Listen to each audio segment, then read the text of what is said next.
Hola, buen día. ¿Qué dicen? ¿Cómo andan? Vamos a arrancar ahora la clase número 12, en donde vamos a continuar viendo la simetría axial o la reflexión que habíamos comenzado a ver la clase pasada. Habíamos definido como la transformación rígida que lleva una semirrecta en sí misma, pero intercambia los semiplanos, ¿no? Habíamos hecho énfasis que, bueno, en la versión hoja de calcar, esta transformación rígida es una transformación rígida que requiere girar en el espacio la hoja de calcar, dar la vuelta para poder ejecutarla.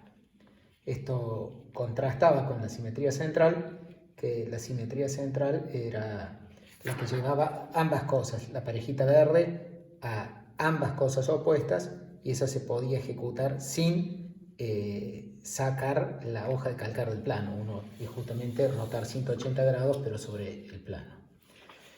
Bueno, lo que queremos hacer en esta clase es terminar de ver las propiedades de la simetría axial. Habíamos visto las propiedades básicas de la simetría axial la clase pasada y ahora queremos terminar medio el programa que habíamos hecho con la simetría central, terminarlo con la simetría axial. Entre las cosas más importantes que habíamos hecho con la simetría central había sido probar la existencia de punto medio de segmentos y la existencia de paralelas a una recta dada que pasa por un punto exterior. Bueno, el análogo a esto es que vamos a probar la existencia y unicidad de bisectrices para ángulos, ese sería como el equivalente a esta parte, y vamos a probar existencia y unicidad de perpendiculares, que sería lo relacionado con B. Y además, para completar el programa, lo que vamos a hacer es describirlas en R2 para que veamos cuáles son las fórmulas explícitas en R2. Eso habíamos hecho con la simetría central, y vamos a ver cómo se construye con regla y compás la simetría axial, completando tal cual el programa que habíamos hecho con la simetría central. Bueno, arranquemos entonces haciendo un breve repaso de las cosas necesarias para hablar de perpendicularidad. O sea, lo primero que vamos a estudiar es la perpendicularidad y cómo las simetrías axiales nos ayudan a entender perpendicularidad. Así que, como repaso, recuerden que era un ángulo recto, es un ángulo que es congruente a su adyacente. Bueno, estas son definiciones que ya hemos visto anteriormente, que es que dos rectas sean perpendiculares, quiere decir que se cortan, que son secantes, y se cortan en un ángulo recto. Habíamos probado también en clases pasadas que todos los ángulos rectos son congruentes entre sí. O sea, si yo tengo, bueno, recto sería entonces de que este ángulo es congruente a este. Ese es que este ángulo sea recto. Y que este sea recto, bueno, sería que este es congruente a este. Y habíamos visto que todos los ángulos rectos son congruentes entre sí. Se ha dado dos ángulos rectos, hay una transformación rígida que lleva uno en el otro. Y luego, lo que nunca habíamos dicho, pero es casi automático, es que si vos tenés una transformación rígida y un ángulo recto, eso es lo que más bien ilustra esto. Entonces, el transformado del ángulo recto va a dar un ángulo recto. Esto, dicho en términos de hoja de calcar, es que si vos calcas un ángulo recto y lo llevas a algún otro lado, a lo calcado, bueno, lo calcado va a seguir siendo recto. Y eso es casi automático porque como este ángulo es el calcado de este y este ángulo es el calcado de este, entonces queda que este es congruente a este por calcado, este congruente a este por recto, este congruente a este por calcado, conclusión por transitividad, este congruente a este, conclusión, este es recto. Entonces eso justifica de que si vos tenés una transformación rígida, entonces lleva ángulos rectos a ángulos rectos. Por las dudas, les recuerdo, aquí en la página 66 estaban las definiciones de ángulo recto y justamente la demostración de esta propiedad de que todos los ángulos rectos son congruentes entre sí. Esto, bueno, en la página 66, en el video 16 está si lo quieren repasar. Bueno, el teorema que les decía, análogo a esta parte B, justo hemos empezado acá por la parte B, luego va a venir bisectrices, que es es la análoga a la parte A. Hemos arrancado con la parte B. Entonces el teorema análogo a la parte B, que decía que dado una recta y un punto exterior a la recta, existe una paralela a la recta que pasa por ese punto, o el análogo a ese es este: dada una recta A y un punto cualquiera en el plano, entonces existe una única recta B perpendicular a A que pasa por P. Bueno, acá está la ilustración, esta sería A. Hoy acá puse dos casos, que así vamos a dividir la demostración. El caso en que P esté sobre la recta A, bueno, esta sería la B que pasa por P, y bueno, si el P hubiera estado fuera de A, esta sería la B que pasa por P. Bueno, hagamos la demostración. Bueno, existencia y unicidad hay que probar. Entonces primero veamos que hay alguna perpendicular. Bueno, si el P no está en A, y si vos tenés acá A y el punto P está fuera de A, entonces bueno, es este punto acá de la clase pasada que habíamos visto que siempre, si vos tenés una recta y reflejás con respecto a esa recta, la recta X, S de X, es perpendicular a la recta con respecto a la cual estás reflejando. Así que si el P está afuera, simplemente tomás como B la recta P, SA de P, esa recta que va a ser esta, que va a ser esa, es perpendicular a, bueno, por el punto 3 de las propiedades básicas. Muy bien, así que eso liquida el caso P afuera de A. Si P está en A, tomas un Q cualquiera, acá está la recta A, tomas un punto Q cualquiera que esté fuera de A. Y entonces ahora tomás la recta B1, que va a ser esta. B1 es la recta justo, acá le debería haber pintado marrón, acá puse rojo, es marrón esta. Marrón. La recta B1 es la recta Q, SA de Q. Esta yo sé que es perpendicular a A por este punto, ¿no? Y entonces ahora esta recta marrón, que es perpendicular, corta a la recta A en un punto que llamo N. Bueno, yo quiero una recta que pase por P. Si llego a tener la suerte de que el N es P, listo, ya la recta B1 es la que estoy buscando. Si no, lo que hacemos es lo siguiente: si el N es distinto al P, tomás M, el punto medio entre N y P. Entonces, M es el punto medio entre N y P. Y entonces ahora tomás la simetría central, le haces el simétrico de B1 con respecto a M. Bueno, entonces cuando haces la simetría central, ¿qué es lo que te sucede? Eso va a ir a parar a un ángulo recto. ¿Por qué? Porque veamos cuál es el transformado de este ángulo. El transformado de este ángulo tenés que ver a dónde van a parar los lados. Bueno, este lado va a su transformado, o sea, este lado va a parar al B, a la recta B que va a estar por acá. Esa B sí la vamos a considerar roja. Entonces como que este lado viene a este. Y luego el lado verde, por la simetría central con respecto a M, digamos, toda esta semirrecta, en particular este segmento, viene a parar a este segmento. Así que ese ángulo marrón se vino a este por la simetría central. Conclusión, bueno, y esto es medio lo que había dicho: si vos tenés un ángulo recto y lo transformas, el resultado es recto. Así que esta B, que es la que va a venir acá, esta B es perpendicular a A, y por supuesto que pasa por P, porque estoy haciendo simetría central con respecto al punto medio entre M y N, así que justamente el simétrico de N es el P. Así que tenemos que B es perpendicular a A y pasa por P. Eso termina la mitad de la demostración, la parte de la existencia. Nos queda la unicidad. Para la unicidad es un argumento que ya hemos usado otras veces, es similar a cosas que hemos hecho ya varias veces. Bueno, también hay que hacer unicidad en el caso en el que el P esté en A y el caso en que P esté fuera de A. Supongamos primero que P está en A, entonces queremos ver de que hay una única perpendicular a A que pasa por P, que es este, que está sobre A. Bueno, suponete que hubiera dos, está esta que es la B1 y la B2, ambas perpendiculares.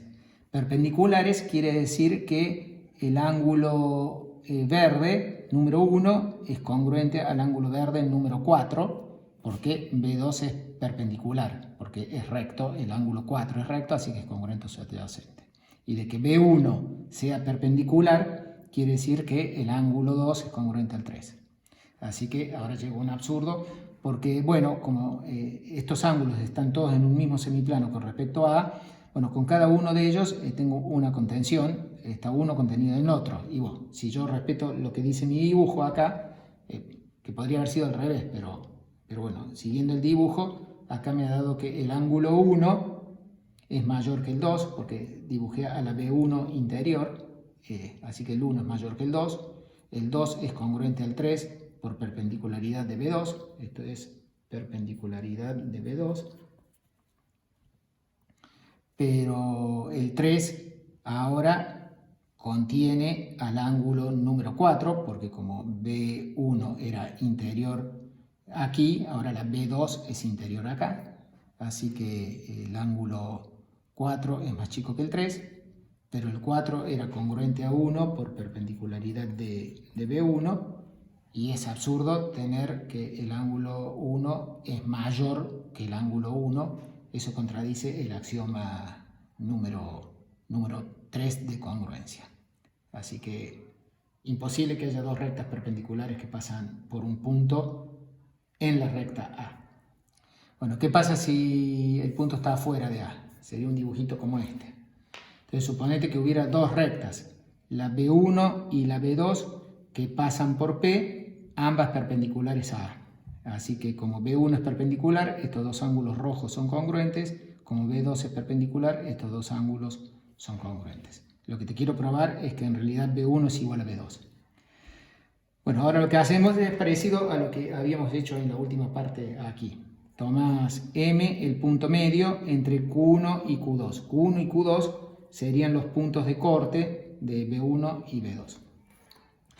Que los estoy suponiendo diferentes. Si Q1 fuera igual a Q2, entonces B1 y B2 compartirían este corte, porque Q1 es igual a Q2, y comparten P, entonces serían la misma recta. Así que si no fueran las mismas rectas, el Q1 tiene que ser distinto del Q2, entonces le tomo el punto medio. Y ahora voy a concluir de que esto es absurdo, o sea, voy a llegar a un absurdo acá. Bueno, entonces tomo el punto medio de Q1, Q2, y ahora a la B1 le tomo la simétrica central con respecto a M. Y con eso me armo una B3, que no la dibujé acá. Pero esa B3, lo que pasa es que por el mismo argumento que hicimos acá, es justo esta propiedad estrella que está aquí, el mismo argumento de acá, esa B3 ahora va a ser una perpendicular a A que pasa por Q2. Pasa por Q2 porque la B3 es la simétrica de la B1 y la B1 pasaba por Q1 y Q1 va a parar a Q2. Así que la B3 va a pasar por Q2 y va a ser perpendicular a A porque es la simétrica de una que era perpendicular a A. Y la simetría central preserva a A, ¿no? Preserva. El mismo argumento que acá. Así que ahora tengo que B3 es perpendicular a A y pasa por Q, pero ahora aplicando la unicidad del caso, para el caso Q2, estoy teniendo de que B3 y B2 son perpendiculares a A por el punto Q2, entonces tienen que ser iguales por esta unicidad. Pero entonces si B3 es igual a B2, quiere decir que la B2 es la simétrica central de la B1.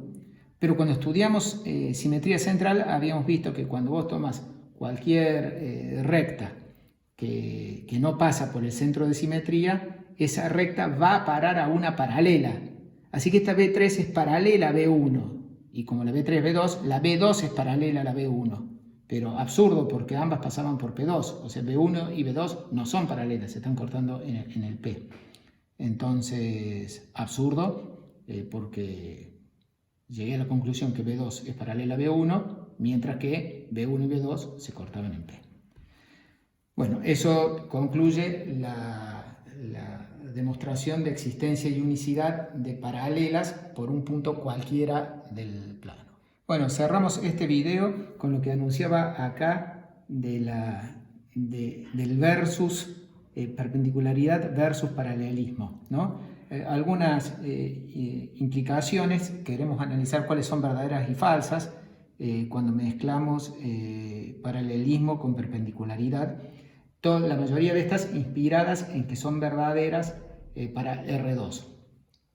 Bueno, la primera de ellas es que si A es paralela a B y B es paralela a C, ya hemos discutido miles de veces que es cierto de que A es paralela a C, que el paralelismo es transitivo en R2, pero no es transitivo en H2. Ya lo vuelvo a discutir de vuelta, lo hemos discutido muchas veces. Lo que ahora queremos discutir es otras implicaciones que son verdaderas en R2 y plantearnos si son verdaderas en general, si estamos en condiciones de demostrarlo, si nos hace falta algún axioma más para poder demostrarlas y en particular ver si son verdaderas o no en H2. Bueno, por ejemplo, arranquemos con esta. Bueno, A paralela a B y B perpendicular a C, eso implica en R2 que A es perpendicular a C. Acá está la ilustración, que es esta, suponete que esta sea A paralela a B, B perpendicular a C, entonces A perpendicular a C. Bueno, esta es verdadera en R2, que le voy poniendo un tildecito así, eso significa en R2. Esta es verdadera en R2, no lo he probado, lo vamos a probar más adelante, a esto implica en R2, no solo que lo vamos a probar en R2, cuando pongamos el axioma de paralelismo, que básicamente va a ser aceptar esa transitividad, que no es esa transitividad, lo que vamos a aceptar es que dada una recta y un punto fuera de esa recta, hay una única paralela que pasa por ese punto. Como les decía hace un ratito al comienzo del video, ya hemos probado la existencia, pero no hay unicidad. Aprovecho para decir en contraste, con perpendicularidad hemos visto unicidad de perpendiculares, mientras que con el resultado análogo que les comentaba de paralelismo, acá vimos que hay, pero nunca vimos que existe única, y sabemos muy bien de que no hay única en el hiperbólico. O sea, no nos alcanzan los axiomas para probar de que la paralela por P es única, mientras que sí nos alcanzaron para probar que las perpendiculares por P son únicas. Bueno, me desvié acá un poquito porque esto lo debería haber dicho un ratito antes. Pero sí, bueno, con ese axioma, cuando uno ponga como axioma de que existe una única paralela que pasa por un punto exterior a una recta, entonces estos dos van a ser verdaderos. Entonces le estoy poniendo un tildecito. Este de acá es recontra falso en R2, así que no hay ninguna chance de que este y este impliquen este. Solo que lo pongo para mirar un poquito en el hiperbólico. Bueno, y entonces es como que acá deberían cortar el video y revisar a ver si algunas de estas son verdaderas. O sea, bueno, y esta por supuesto también es verdadera en R2. Esta es verdadera si vos tenés que A es perpendicular a B y B es perpendicular a C. Sería, por ejemplo, el ejemplo este. A perpendicular a B y B perpendicular a C. Entonces A es paralela a C. Eso es verdadero en R2. O sea, también lo voy a tildar así porque ese es verdadero en R2. Bueno, deberían cortar el video y analizar cuál de estas, esta, si alguna de esas es verdadera en el hiperbólico. Ahora voy a dar las respuestas y entonces piensen un ratito a ver si alguna de esas es verdadera. Bueno, vamos a ver. La primera sabemos de memoria que es súper falsa, qué sé yo, acá el ejemplo me las anoté para no olvidarme. En el primero, por ejemplo, naranja es paralela a marrón, marrón es paralela a rosa, pero naranja y rosa no son paralelas. Ahí me lo noté como ayuda de memoria. Así que este es falso, así lo voy a tachar acá. Queda el tildecito porque es verdadero en R2 eso. es verdadero cuando agregue la axioma de paralelas, pero tacho, eso es falso y ahí vimos un ejemplo. Bueno, esta que acabo de decir que es verdadera con el axioma de paralelas, esta va a ser verdadera, en el hiperbólico es falsa. Acá me hice un ayuda de memoria. Por ejemplo, la rosa es paralela a la marrón, estoy hablando de esta, ¿no? La rosa es paralela a la marrón. La marrón es perpendicular a la verde, pero la rosa y la verde ni se tocan, lejos de ser perpendiculares. La rosa y la verde son paralelas. Así que en el hiperbólico, ni por casualidad vale A paralelo a B, B perpendicular a C implique A perpendicular a C. Ni siquiera secante porque ni se han cortado, Así que esta implicación falsa en el hiperbólico. Capaz que vos me decís, entonces capaz que en el hiperbólico es cierto de que A paralela a B y B perpendicular a C implica que A es paralela a C, que fue lo que nos dio en este ejemplito. No, tampoco. O sea, puede ser de que de casualidad A paralela a B y B perpendicular a C te dé que A es perpendicular a C. Por ejemplo, este renglón que tengo acá, fíjate, la naranja es perpendicular a la ¿cómo es? La naranja es paralela a la marrón, perdón, porque estoy con esto. La naranja es paralela a la marrón. La marrón es perpendicular a la verde y la verde es perpendicular a la naranja. Así que de casualidad, no es que el implica valga, porque cuando uno pone implica es que se cumple siempre, y ya vimos que hubo un caso en que hasta dieron paralelas, o sea, pero entonces uno se planteó a ver si esto será verdadero, que esto pase siempre, y no pasa siempre. Acabamos de ver un ejemplo que justamente esto, naranja paralela a marrón, marrón perpendicular a verde, y dio que la naranja es perpendicular a la verde. Así que esto es falso, recontra falso. Se le pongo dos cruces porque en R2, o sea, esta es ridícula. Esa. Y lo que alguien podría decir, bueno, que en el hiperbólico se termine dando o una u otra, pero fíjate, acá tengo otro ejemplo, que la rosa es paralela a la verde, rosa paralela a la verde, y la verde es perpendicular a la naranja, y la rosa y la naranja no son ni perpendiculares ni paralelas, son secantes, se cortan en un punto. Aprovecho para decir que estoy hablando de esto, yo lo dije hace mucho tiempo, los ángulos rectos. Para saber qué es un ángulo recto en el plano hiperbólico, hacen falta saber las simetrías, las transformaciones rígidas de H2. Esas ya las dimos, son sofisticadas y excede los alcances del curso, analizar las transformaciones rígidas. Entonces ustedes me tienen que creer de que, dadas las transformaciones rígidas que vimos en el hiperbólico, ellas implican que los ángulos en el hiperbólico son rectos cuando lucen a la vista rectos. O sea, los ángulos en el plano hiperbólico lucen como los vemos. No las distancias, por ejemplo, los segmentos acá son mucho más largos que los ves, y los segmentos arriba son mucho más cortos que lo que lo ves. O sea, por decirte un ejemplo, este segmento es muy probable que sea bastante más largo que este segmento, porque ves mal, o sea, a la vista las longitudes son nada que ver en el hiperbólico, pero los ángulos son tal cual a la vista. Así que por eso acá, para mirar el ángulo entre dos curvas en el hiperbólico, tenés que trazar las rectas tangentes. Entonces yo les hacía acá las rectas tangentes para confirmarte que esta naranja es perpendicular a la verde y que la verde es perpendicular a la marrón. Justamente esto vamos a ver mucho más adelante, que con las circunferencias, para que se corten perpendicularmente, lo que tiene que suceder es que la tangente de una pase por el centro de la otra, y lo mismo acá, la tangente de esta pasa por el centro de la otra. Bueno, así que hemos visto de que todas estas son muy falsas. Nos queda esta, que si A es perpendicular a B, A es perpendicular a B y B es perpendicular a C, entonces en R2 se cumple que A es paralela a C.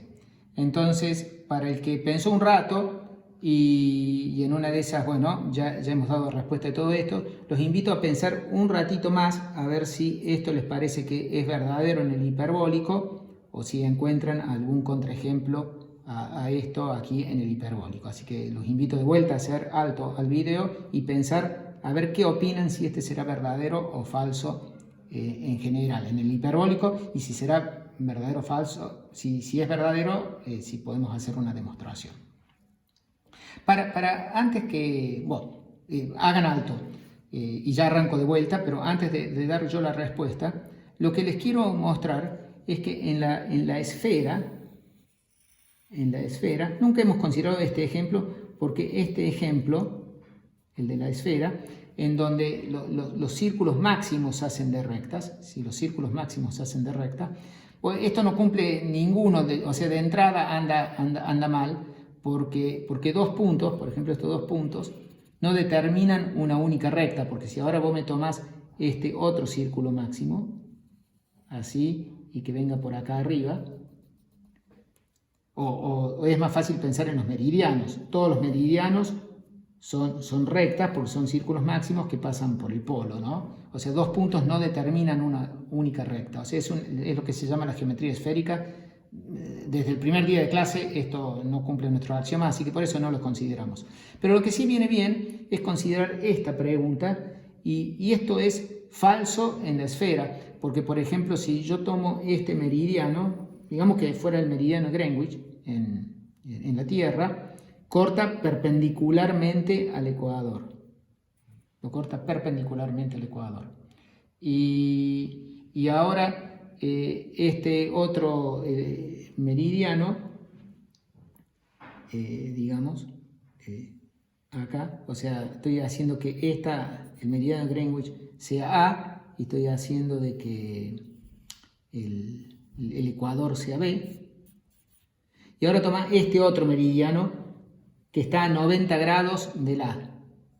Ese meridiano también está cortando acá en realidad no me hace falta tomar eso, con cualquier otro meridiano que vos tomaras, cualquier otro meridiano que vos tomes que sea C, esta AC de C, es perpendicular a la B, pero se corta con A, Incluso no solo que se corta, sino que si tomaras esta que estaba diciendo antes, encima se corta a 90 grados con A.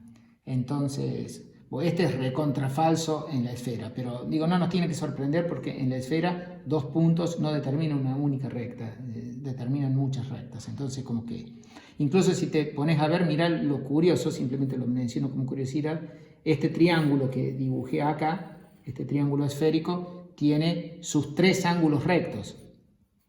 O sea, una cosa rarísima, un triángulo con tres ángulos rectos. Bueno, insisto, esto es recontrafalso en la esfera. Pero yo le estaba preguntando si es verdadero o no con los axiomas que hemos puesto nosotros, si es verdadero o no, en particular en la geometría del plano hiperbólico. Y bueno, la respuesta es que sí, este sí es verdadero. Y acá tenemos la demostración. Entonces, por el absurdo, o sea, vamos a demostrar que si A es perpendicular a B y B es perpendicular a C, entonces A y C son paralelas. Bueno, supongamos que no son paralelas, entonces se cortarían en algún punto. A y C se cortarían en algún punto. Entonces el primer caso que vamos a considerar es que A, B y C se corten las tres en un mismo punto. Bueno, entonces suponer que tengo que esta es B, esta es A y esta es C. O sea, estoy pensando que las tres se cortan en un mismo punto. Esa es A y esta fuera C. Si las tres se cortan en un mismo punto, bueno, justamente es esta situación, ¿no? Entonces A y C son perpendiculares a B por este mismo punto, pero la perpendicular es única, así que A es igual a C, y eso concluye de que A es paralela a C, porque ser paralela es ser coincidente o no cortarse. Así que si las tres se cortan en un único punto, listo. O la otra situación es que A es perpendicular a B, pero se cortan en un punto A, y B es perpendicular a C, pero se cortan en un punto que se llama C. O sea, estaría en una situación de este tipo. Estoy teniendo acá la B, tengo la A que se corta en A y tengo la C que se corta en C. Acá lo tengo dibujado, me había olvidado que lo había hecho el dibujo. Entonces tenés esta situación, ¿no? Bueno, entonces ahora, bueno, la misma historia de siempre, tomas yo quiero ver de que A es paralela a C. Entonces tomas M, el punto medio entre A y C, tomas justamente como A y C son distintos, porque ya habíamos hecho este otro caso en donde las tres pasaban por un mismo punto, tomás la simetría central con respecto a M de la recta A. Esa recta A, que es perpendicular a la B, va a ir a parar a la C, porque va a ir a parar el mismo argumento que habíamos hecho acá, a una perpendicular va a ir a una perpendicular a la recta B que pasa por C. Pero es única la perpendicular, así que necesariamente la A va a ir a parar a la C. Esto, insisto, es por la unicidad de la perpendicular a B por el punto C. Pero yo sé que las simétricas centrales de una recta es paralela a esa recta, así que como C es la simétrica central de la C es paralela a A. Bueno, esto prueba de que este sí es confirmado, ese es un teorema, así que lo recuadro como teoremita. Este es un teorema que vale siempre. Y esta es su demostración. Bueno, seguimos la clase en el próximo video.